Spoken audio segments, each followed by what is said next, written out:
সবাই মিস্টার বিস্টকে দেখে, তার টাকা দেখে, তার ভাইরাল ভিডিও দেখে, তার ক্রেজি চ্যালেঞ্জ দেখে। কিন্তু খুব কম মানুষ জানে এই সাকসেসের পেছনে কতটা প্রেশার লুকিয়ে আছে। একটা ভিডিও ফেল মানে হয়তো লাখ লাখ টাকা লস।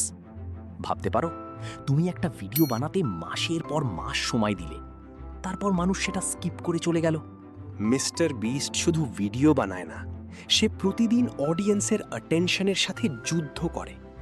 কারণ ইন্টারনেট খুব ক্রুয়েল। আজ তুমি কিং, কাল মানুষ তোমাকে ভুলে যাবে। আর সেই ভয়টাই ক্রিয়েটারদের রাতে ঘুমাতে দেয় না।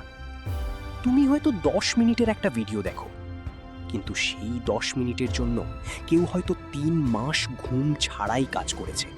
এন্ডলেস মিটিংস, স্ট্রেস, প্রেশার, আর একটা চিন্তা, নেক্সট ভিডিও ভাইরাল না হলে কি হবে। সবাই টাকা দেখে, কিন্তু কেউ মেন্টাল প্রেশার দেখে না। সবাই সাকসেস দেখে, কিন্তু nobody sees the sacrifices.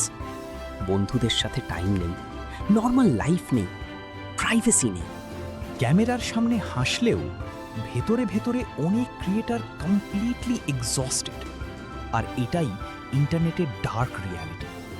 Success যত বড় হয়, প্রেশারও তত বড় হয়।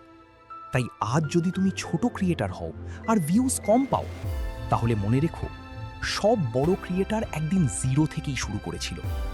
ডিফারেন্স শুধু একটা, ওরা থামেনি।